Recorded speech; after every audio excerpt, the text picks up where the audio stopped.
우리 인생을 살다 보면 실패할 때가 있죠. 우리가 어떤 물질적인 또 사업의 실패가 있을 수도 있고, 또 우리의 삶에 신앙적인 실패가 있을 수도 있고, 또 어떤 관계에 문제가 생겨서 우리가 실패를 당할 때도 있습니다. 잘 해보려고 하는데, 또 열심히 살려고 하는데, 또 우리가 실수하거나 또는 우리가 그렇게 하고 싶지 않은 행동이나 말을 함으로 말미암아 우리가 실패감에 빠질 때도 있습니다. 오늘 본문에 보면 베드로가 등장하는데요. 이 베드로는 예수님의 수제자가 된 사람이죠. 이 베드로가 오늘 밤새도록 그물을 바닥 호숫가에 내려서 고기를 잡았는데 한 마리도 잡지 못했다는 것입니다. 그 와금에 얼마나 좌절감이 있었을까요? 실망감이 있었을까요? 아마 미래에 대한 굉장한 불안감이 있었을 것입니다. 그렇게 잘 잡히던 고기가 왜 오늘 밤에는 한 마리도 잡지 못했을까? 좀 조금 잡았다 이렇게만 돼도 마음이 그렇게까지 불안하지 않습니다. 아니, 저 넓은 호수에 여태까지 그 호수에서 물고기를 잡아서 생계를 이어갔던 저들이 오늘 한 마리의 고기도 잡지 못했다는 것은 이상한 현상이죠. 오늘만 그럴까? 내일은 잡힐까?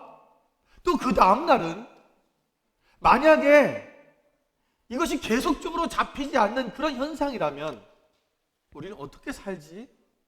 무엇을 먹고 살지? 아마 먹을 것에 대한, 생계에 대한 그런 고민과 걱정이 앞섰을 것입니다.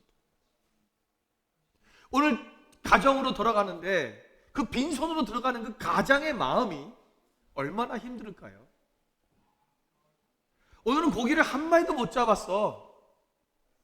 자기의 그 손을 바라보고 있는 자식과 그 아내와 그 가족들의 그 모습을 생각할 때 이 가장으로서의 이 실패감은 얼마나 힘들었을까요? 여러분, 우리가 인생을 살다 보면 이런 경우들이 정말 우리 환경 속에, 우리 삶 속에 많이 나타납니다. 그런데 오늘 그가 예수님께서 그를 찾아오셨고, 그 예수님이 그 배를 타게 해달라고 말씀하셨고, 그 배에 타서 많은 사람들에게 말씀을 전하실 때, 그 말씀이 전하고 끝나고 나서 오늘 베드로에게 깊은 데로 가서 그물을 내려라 라고 말씀하셨고, 베드로는 그 말씀에 순종하였을 때 많은 그물에 고기를 잡고 2배에 가득할 정도로 고기를 잡았다라고 기록되어 있는 것이 오늘의 본문의 내용입니다.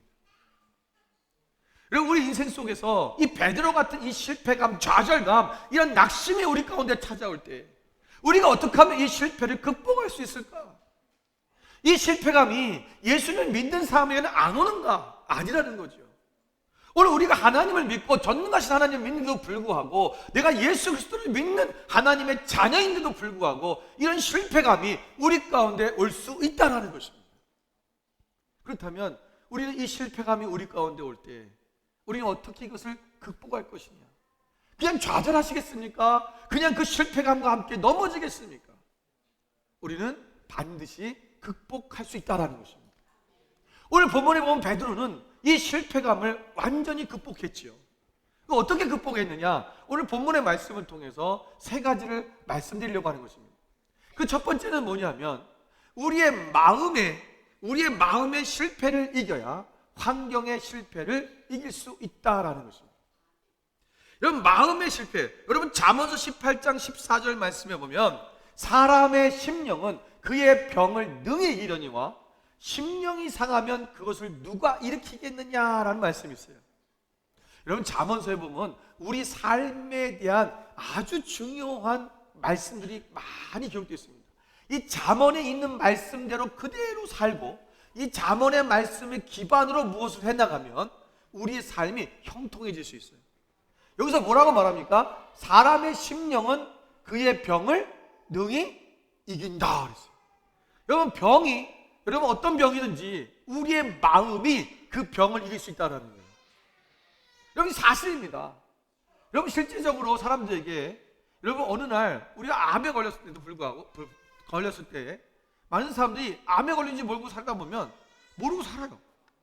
그런데 어느 날 암에 걸렸습니다라고 하는 순간 그 사람 마음에 좌절이 올 때 이 암의 세포가 더 확산되는 것을 느껴요. 빨리 확산돼요. 내 마음이 어떻게 마음을 먹느냐에 따라서 달라진다는 거예요. 나는 나을 수 있다. 나는 병을 능히 이길 수 있다. 하나님께서 함께 하실 때 우리 능히 이길 수 있어라는 그 마음이 우리 가운데 강해지면 반드시 병도 이기는데, 근데 우리의 심령이 상하면 우리가 어떻게 누가 이 심령을 일으켜 주겠냐라는 거예요. 다시 말하면 심령을 일으킬 것은 오직 하나밖에 없다는 것입니다. 우리의 마음이 강해진다는 거예요. 우리의 마음의 심령이 강해지고 우리의 마음의 심령이 먼저 건강해야 된다는 것입니다. 그렇다면 우리가 어떻게 우리의 영이 상하지 않고 우리가 절대로 파멸되지 아니하고 이 실패감을 다시금 극복하고 우리가 하나님 앞에 능력 있게 나갈 수 있는 삶이 될 수 있을까라는 거죠. 여러분, 오늘 베드로를 보십시오. 자, 여러분, 베드로는요 오늘 그의 마음 가운데 굉장히 좌절감, 실패감이 왔을 거예요. 그런데 그가 여러분 생각해 보세요. 예수님이 말씀을 전하고 나서 야, 저 깊은 데로 가서 그물을 내려라 이렇게 얘기하니까 베드로가 아무 말 하지 않고 가서 깊은 곳에 내렸어요. 여러분, 이게 순종할 수 있는 겁니까? 도대체 이 마음이 어디서 왔냐는 거예요. 아니, 여러분 생각해 보세요. 베드로는 이 갈릴리 호수에서 이 게네사렛 호수라는 말과 이 갈릴리 호수는 같은 지역을 얘기하는 거예요. 이 갈릴리는 그 갈릴리 바다 그 호수의 전체적인 지역을 갈릴리라고 시행하기 때문에 우리가 갈릴리 호수라고 부르기도 하고요. 그리고 원래 거기가 게네사렛이라고 하는 동네인데 그 게네사렛 동네에 호수 가까이 데서 게네사렛 호수라고도 부르는 거예요. 그런데 이 호수에서 낳고 자라고 이 바닷가에서 늘 물고기를 잡으면서 잔뼈가 굵은 이 베드로가 지금 이 낮에는 물고기가 잡히지 않는다는 것을 아는 거죠. 그래서 밤에 물고기를 잡으러 간 거죠. 늘 우리는 밤에 물고기를 잡았죠. 경험했지요. 그 지식으로 알지요. 그런데 한 마리도 잡지 못했는데 이 낮에 가서 물고기를 잡을 수 있냐라는 거예요. 그리고 지금 내가 이 실패감 속에 좌절감 속에 있는데 이것을 다시 내가 나가서 지금 물고기를 잡겠느냐는 것입니다. 예수님이 그를 어떻게 했을까? 그 이유는 한 가지입니다. 오늘 그는 예수님께서 그 배를 빌리신 것은 그 배에 올라타셔서 그리고 그 사람들 앞에 하나님 예수님께서 말씀을 전하신 거예요.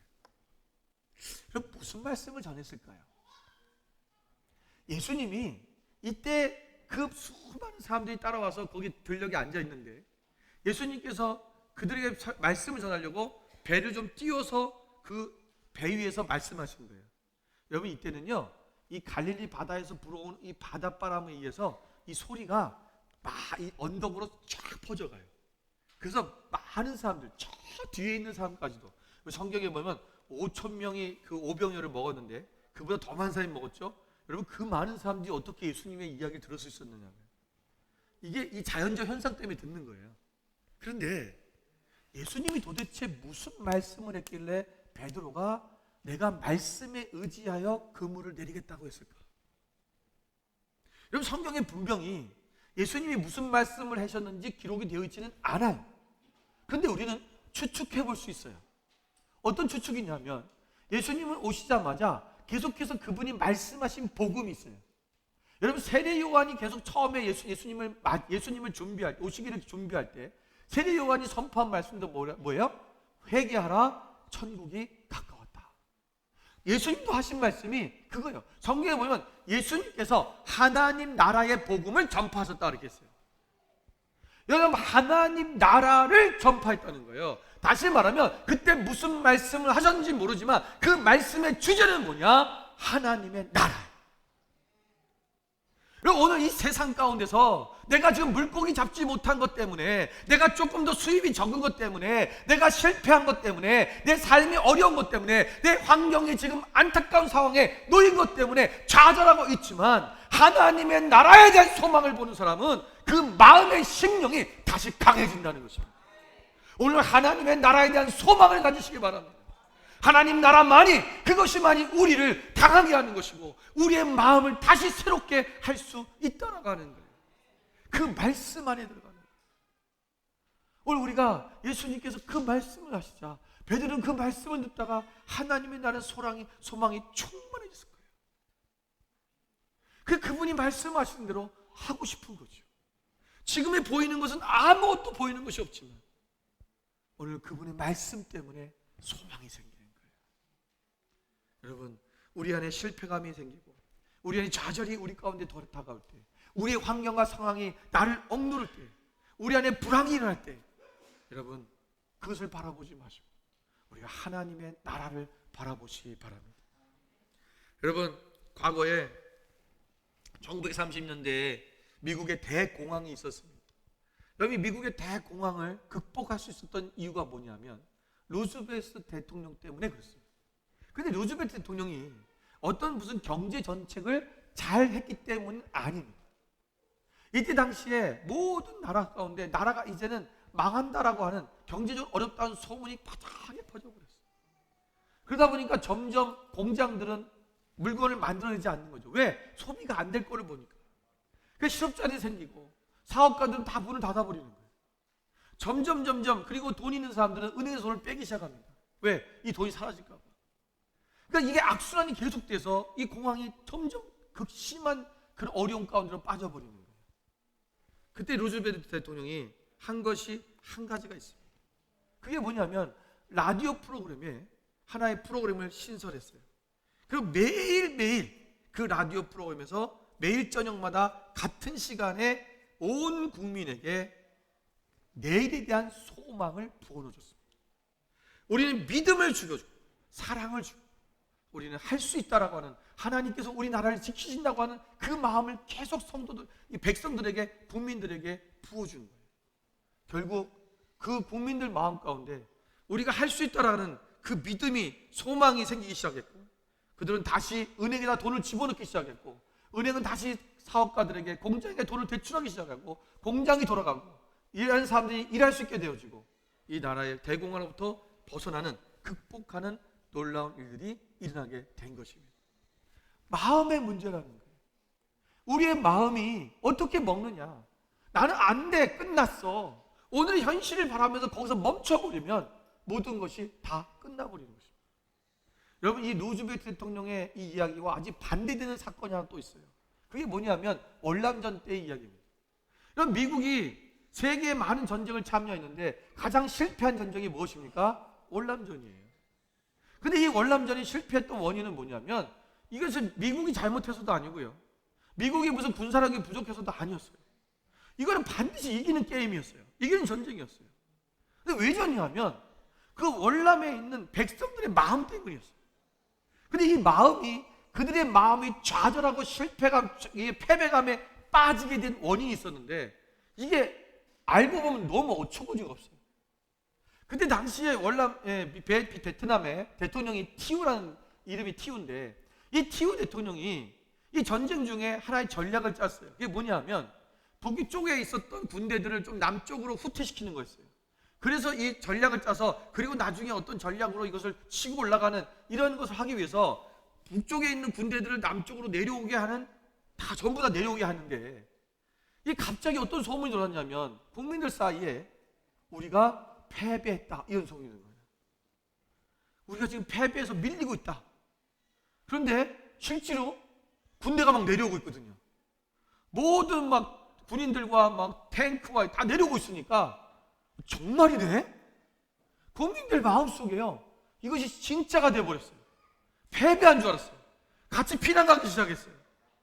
그리고 이 패배감 속에 이 월남의 이 베트남 사람들이 베트콩도, 우리가 이제 공산당이죠, 그 월남 공산당한테 막 협조하고 살려고 협조해주고 이런 식으로 하면서, 이게 막 가면은요, 전직에서 쫓아가 보면 다 숨어버리고 없어지는 거예요. 막 지하로 다 숨었죠. 못 찾아요. 그 주민들이 안 가르쳐 주는 거예요. 그 밤이 되면 나타나가지고 막 미군들, 또 우리 한국군들을 괴롭히고 연합군들을 괴롭히고 이러니까 전쟁이 이길 수가 없었어요. 국민들의 마음속에 이미 패배감이 들어와 버리니까 이들은 졌다라는 거예요. 여러분 참 어처구니 없는 그런 역사적 사건이긴 하지만 우리의 마음이, 우리의 심령이 얼마나 중요한 것인가를 알 수 있는 대목입니다. 여러분, 그래서 우리가 먼저 우리 안에, 하나님 안에서 우리가 이 말씀, 심령 부흥이 먼저 우리 가운데 일어나기 시작해야 돼요. 오늘 베드로는 그 배에서 예수님의 말씀을 들으면서 자기 안에, 심령 안에 부흥이 일어나기 시작한 거예요. 그 어려웠던 마음들이 사라지기 시작하고 하나님에 대한 소망이 일어나기 시작하고 그가 알았던 하나님은 어떤 하나님인지 알게 되고 이 마음이, 이 세상의 마음을 쫓았던, 세상의 모든 것을 쏟았던 그 마음에서 하나님 나라에 대한 소망을 보니까 그 마음의, 심령의 부흥이 일어나니까 그의 삶의 부흥이 일어나기 시작하는 거예요. 그리고 두려움이 없어지고 지금 상황과 환경은 더 안 좋은 열악한 상황이죠. 보세요. 원래 밤에 물고기를 잡아야 되는데 지금 낮에 더 안 잡히는 그 시간에 지금 그물을 내려야 되는 거예요. 상황이 더 열악하고 환경이 더 안 좋은 상황이죠. 그런데 그 말씀에 순종할 수 있었다라는 것입니다. 두 번째는 우리가 이 실패를 극복하려면 우리가 하나님의 말씀을 의지하고 순종해야 된다는 것입니다. 여러분, 예수님께서 베드로에게 이렇게 말씀하셨어요. 베드로야, 저 깊은 데로 가서 그물을 내려라. 여러분, 그때 그물 내려 고기를 잡으라 그랬어요. 그물을 내려 고기를 잡으라. 그 그물을 그냥 내리는 게 아니라 고기를 잡는다는 거예요. 이미 예수님은 뭐라고 하시면 고기를 잡을 거라는 것이에요. 결론이 내리신 거예요.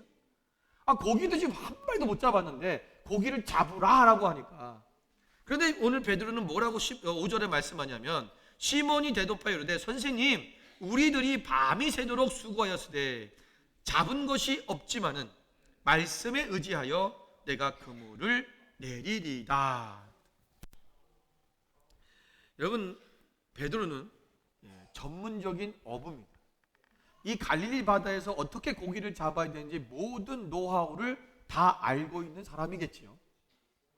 그런데 오늘 어부 같지도 않은 또 그 지역 사람도 아닌 예수님이 오셔서 지금 그 한낮에 지금 저 그물을, 아침이겠죠, 그물을 내려라 이렇게 하니까 말도 안 되는 거예요. 여러분, 이런 말을 들으면 무슨 생각이 들겠어요? 베드로 입장에서 나를 무시하나? 나를 우습게 여기네? 난 여기서 잔뼈가 굵은 사람인데 지금 이 시간에는 고기를 안 잡히는 시간인데 나보고 고기를 잡으라고?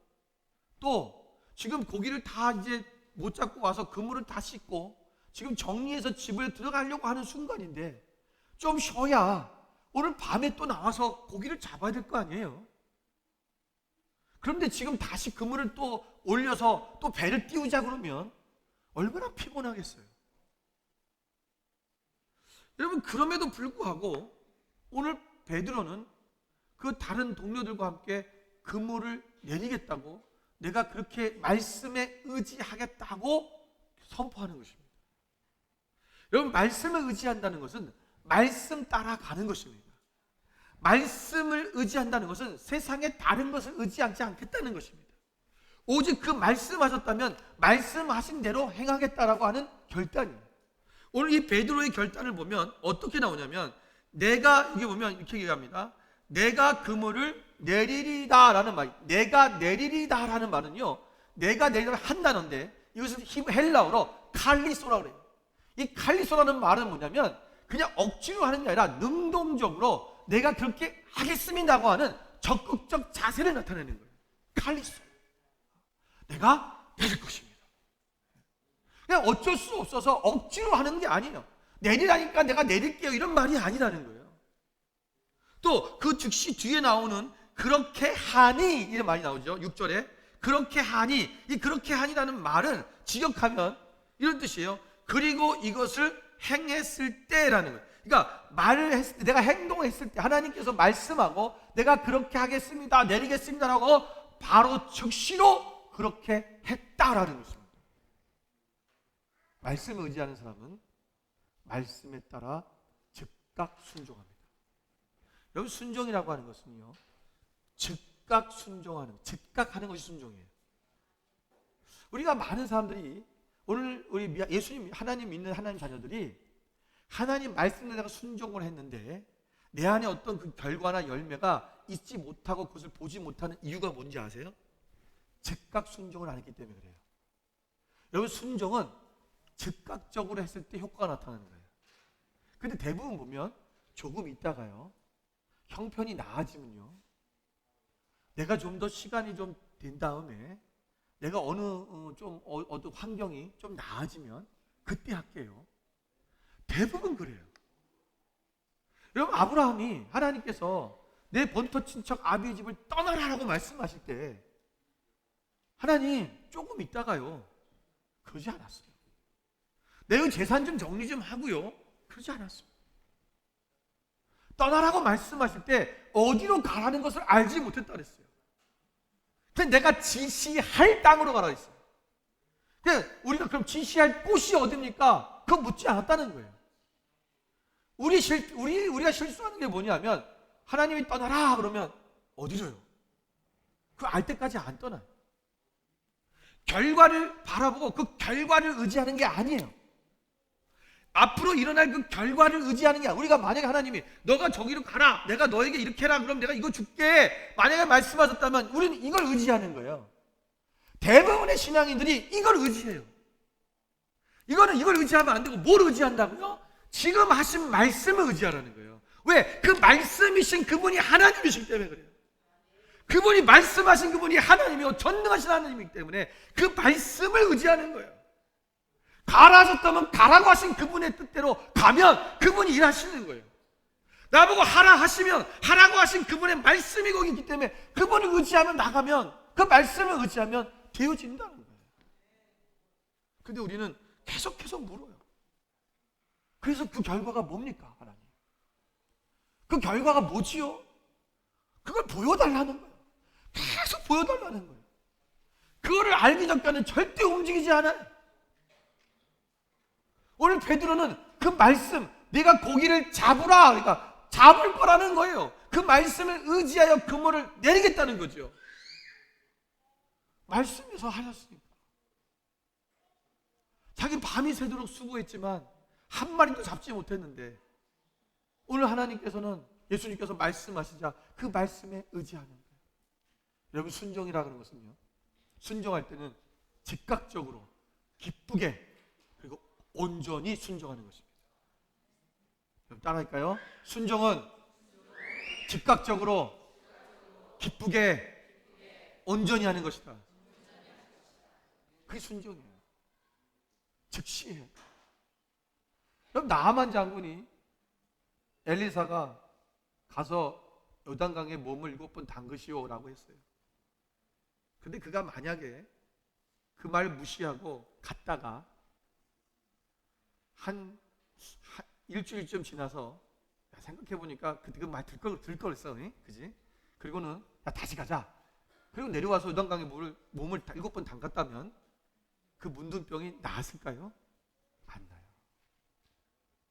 오늘 하나님의 말씀이 떨어질 그때 역사가 일어나는 거예요. 그래서 그때 해야 돼요. 그때. 오늘 베드로는 그 말씀을 그대로 믿고 그대로 순종했다는 것입니다. 야고보서 1장 22절 말씀에 오면 너희는 말씀을 행하는 자가 되고 듣기만 하여 자신을 속이는 자가 되지 말라. 말씀대로 행하는 거라는 거예요. 여러분, 순종은 우리의 믿음의 외적 표현입니다. 누가 우리의 믿음이 우리가 믿음이 있는지 없는지 어떻게 알겠어요? 여러분, 예수님은 우리가 믿음이 있는지 없는지 예수님이 알까요, 모를까요? 하나님이 알까요, 모를까요? 우리 마음의 중심을 보시는 분이 알아요, 몰라요? 아시겠죠? 그런데 하나님이 뭐라고 그러셨냐면, 아브라함이 이삭을 바치고 나자 하나님이 이렇게 말씀하세요. 내가 이제야 네가 나를 경외하는 줄 알았다 그래요. 그러면 하나님이 아브라함이 하나님을 경외하는 줄 몰라서 그 얘기를 한 겁니까? 아니에요. 그의 외적으로 그의 순종하는 그 모습을 보면서 하나님께서 말씀하시는 거예요. 뭐냐? 우리의 믿음은 반드시 외적으로, 우리 행동으로, 우리 삶으로 표현되어야 된다는 거예요. 그 표현되어야 돼요. 여러분이 믿음이 내가 아무리 하나님, 난 정말 하나님 잘 믿어요, 나는 하나님을 절대적으로 믿고 있어요, 아무리 떠들어도 우리 삶에 순종의 모습이 나타나지 않으면 그 사람은 믿음이 없는 것처럼 보이는 거예요. 근데 실제로 믿음이 있는 사람은요, 반드시 순종의 삶을 따라갑니다. 말씀을 의지하는 거예요. 여러분, 근데 하나님이 이런 사람들에게 주시는 또 축복이 있어요. 그게 뭐냐면, 오늘 이 말씀을 의지하고 순종했더니 오늘 베드로가 그물을 정말 냈는데 찢어지도록 그물이 잡혔어요. 자기 배에 다 쉴 수가 없어서 옆에 있는 동료에게 오라고 해서 그 배까지, 2배까지 찾았어요. 나의 순종은 나뿐만 아니라 다른 사람에게도, 내 주변 사람에게도 유익을 줍니다. 우리가 하나님께서 우리를 넘치도록 우리가 채워주시면 반드시 우리는 다른 사람, 다른 곳에 흘려보내야 돼요. 이거 나누는 거예요. 이런 하나님께서 그 정도로, 그러니까 하나님은 우리만 채우도록 주시지 않아요. 항상 하나님 축복하실 때는요, 우리도 채워주시고 우리가 다른 사람도 채울 수 있도록 넘치도록 주시는 거예요. 그래서 여러분이 어떤 하나님의 축복을 받으면 반드시 여러분이 흘러보내서 다른 사람에게도 그것이 흘러가게 해야 돼요. 내가 그것을 다 가지면 그것이 뭐냐면 그게 교만이고, 그리고 그것이 욕심이에요. 탐욕.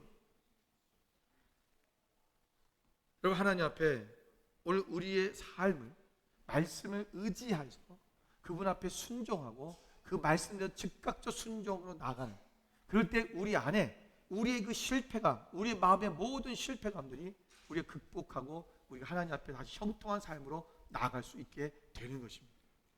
마지막 세 번째는 오늘 주님이 나의 보스가 되게 하라는 것입니다. 여러분, 베드로와 야고보와 요한이 그 물고기를 잡고 돌아왔지요. 그리고 예수님 앞에 무릎을 꿇었습니다. 주인, 우리는 죄인입니다. 나를 떠나십시오. 그러면서 그들이 나중에 고백한 것이 뭐냐면 10절 11절에 보면 세베대 아들로서 시몬의 동업자인 야고보와 요한도 놀랐습니다. 예수께서 시몬에게 이르시되 무서워하지 말라, 이제 후로는 네가 사람을 취하리라 하시니 그들이 배들을 육지에 대고 모든 것을 버려두고 예수를 따르니라. 자, 지금 뭐요? 자기의 생계의 전부였던, 그리고 자기 삶의 모든 것이었던, 자기가 실패감을 맛보았던 것인데도 불구하고 그것을 다 내려놓고 지금 예수님을 따라가기로 결정했다는 것입니다. 여러분 모두가 다 여러분의 생계의 그물을 다 내려놓는 게 아니에요. 여기서 하나님께서 특별하게 부르신 사람들이 있어요. 그런 사람은 우리 생계의 그물을 내려놓고, 생계의 배를 내려놓고 주님을 따라가는 주의 종이 되는 거예요. 그러나 우리는, 여러분 대부분의 사람들은 오늘 하나님 앞에서 우리가 현장에서 주님의 일을 하는 현장 사역자가 되는 거예요. 여러분이 각자의 직업에서, 여러분이 각자의 처소에서 여러분이 그곳에서 하나님 영을 얻게 하고 하나님을 드러내는 삶을 사는 거예요. 그런데 그 상황에도 우리가 항상 무엇이 되냐면 주님을 따라가는 이 모습처럼 되어야 된다는 거예요.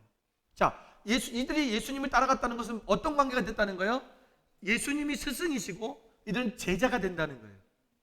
여러분, 과거에 스승과 제자의 관계는 주인과 종의 관계가 같았어요. 여러분, 제자는요, 스승이 가는 곳에 따라가야 됐고요, 스승이 먹는 것 같이 먹어야 됐고요, 스승이 자는 곳이 자기가 잠자리고요, 스승이 앉은 곳에 앉는 거고요. 스승이 가는 곳대로 그대로 따라가는 것이 제자의 삶이었어요. 스승이 뭘 좀 자기 마음에 안 든다고 왜 그렇게 하냐고 말하지 않아요. 제자는 그렇게 하지 않아요. 오직 스승이 말하는 것만 듣는 거예요. 그걸 배우는 자세로 가는 거예요. 겸손하게. 내가 저 사람의 제자가 되겠다라고 하는 그게 결정했다면 그 스승의 말에 무엇이든지 복종하고 순종하고 따라가는 것이 제자의 삶이었어요.